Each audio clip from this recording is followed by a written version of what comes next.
আশা করি সবাই খুব ভালো আছেন। সেইনা হেসেলে আপনাদের সবাইকে স্বাগত। আজ আবারও হাজির হয়েছি একদম দারুণ টেস্টি একটি ব্রেকফাস্ট নিয়ে। আজ বানাবো সুজির চিল্লা আর স্ট্রবেরি মিল্কশেক। চলুন তাহলে রেসিপিটি দেখে নেওয়া যাক। সুজির চিল্লা বানানোর জন্য এখানে 1 কাপ মতো নিয়ে নিয়েছি আমি সুজি, আর হাফ কাপ মতো নিয়ে নিয়েছি টক দই, হাফ চামচ মতো নিয়ে নিয়েছি বেকিং সোডা, 1 চামচ নিয়ে নিয়েছি চিনি, আর হাফ চামচ নিয়ে নিয়েছি লবণ। এবার হাফ কাপ আমি জল দিয়ে এটাকে বেশ এইভাবে একটু মিশিয়ে নিচ্ছি। এইরকম একটু ব্যাটার বানিয়ে আমি এটাকে আধ ঘন্টার জন্য রেস্টে রেখে দেবো। যেহেতু সুজি আছে, এটা আধ ঘন্টা রেখে দিলে এটা নরম হয়ে যাবে সুজিটা। দেখুন আধ ঘন্টা পর ফিরে এসেছি, আমার সুজিটা বেশ ফুলে উঠেছে। এবার চামচ দিয়ে এটাকে বেশ ভালো করে আবার নেড়ে নিচ্ছি। আর এর ফাঁকে আমি কিছু সবজি এখানে কুচিয়ে রেখেছিলাম। এখানে আছে গাজর একদম গ্রেট করে নিয়েছি, পেঁয়াজ একদম মিহি করে কুচিয়ে নিয়েছি, ধনেপাতা আর ক্যাপসিকাম সব কুচানো ছিল। আমি এর মধ্যে সবজিগুলো দিয়ে দিচ্ছি। আপনারা চাইলে পছন্দ মতো সবজি এর মধ্যে দিতে পারেন। এবার এটা সব উপকরণগুলোকে আমি বেশ ভালো করে চামচ দিয়ে এটা মিশিয়ে নিচ্ছি। যেহেতু সুজিটা জল টেনে নিয়েছে, একটু শুকিয়ে গেছে, তাই আমি অল্প একটু জল অ্যাড করব। আর এটা ক্রাঞ্চি করার জন্য আমি 1 চামচ দিয়ে দিলাম ঘি। আপনারা চাইলে 1 চামচ আপনারা সাদা তেলও দিতে পারেন। এবার একটু ঝালের জন্য দিয়ে দিলাম সামান্য একটু লঙ্কা দিয়ে আমি এবার অল্প জল দিয়ে এটাকে একটা ঠিক ব্যাটার আমি বানিয়ে নেব।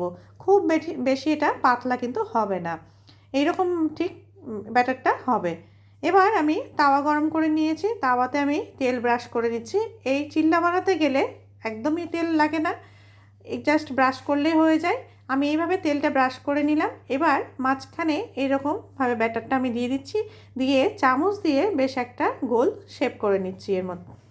এইভাবে দিয়ে আমি একটু ঢাকা দিয়ে দিব। গ্যাসের আঁচটা সবসময় সিম রাখবেন। এবার ওপরটা শুকিয়ে আসলে ওপরে আমি এভাবে তেল ব্রাশ করে আবার উল্টে দিয়েছি। বেশ এপিট ওপিট আমি ভালো করে এটা সেঁকে নিচ্ছি। এইভাবে বানিয়ে সবগুলো চিল্লা আমি বানিয়ে নিয়েছি।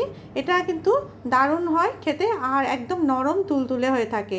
ব্রেকফাস্টে আপনারা এটা বানাতে পারেন এবং বাচ্চাদেরকে আপনারা এইভাবে বানিয়ে কিন্তু টিফিনেও দিতে পারেন।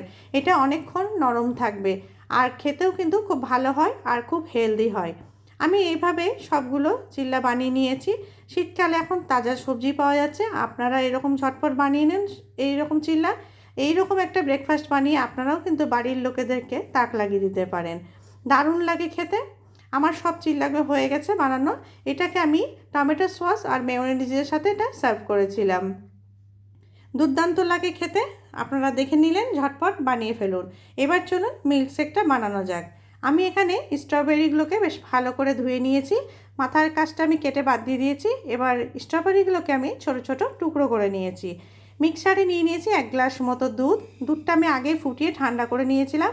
স্ট্রবেরিটার মধ্যে দিয়ে দিলাম, আর দিয়ে দিলাম 1 চামচ মতো আমি চিনি দিয়ে এবার মিক্সার এটা বেশ আমি ব্লেন্ড করে নিলাম। দেখুন আমার একদম রেডি হয়ে গেছে মিল্কশেক। গ্লাসে আমি এটা ঢেলে নিচ্ছি, আর একটু গার্নিশের জন্য একটা স্ট্রবেরির ওপর আমি সাজিয়ে দিলাম। বাচ্চারা এরকম যদি স্ট্রবেরি মিল্কশেক আর এরকম চিল্লা পায় তাহলে কিন্তু তারা খুব খুশি হয়ে যাবে। আপনারা তো রেসিপিগুলো দেখে নিয়েছেন, ঝটপট একদিন এইভাবে বানিয়ে ফেলুন। আর আমার রেসিপিটি কেমন লাগলো অবশ্যই আমাকে জানাবেন। ভিডিওটি ভালো লাগলে লাইক শেয়ার সাবস্ক্রাইব করতে ভুলবেন না। এইরকম আরও রেসিপি পেতে আমার চ্যানেলটিকে অবশ্যই সাবস্ক্রাইব করুন। ভালো থাকবেন বন্ধুরা, সুস্থ থাকবেন, সাবধানে থাকবেন। আবারও হাজির হব অন্য একটি রেসিপি নিয়ে। Thank you.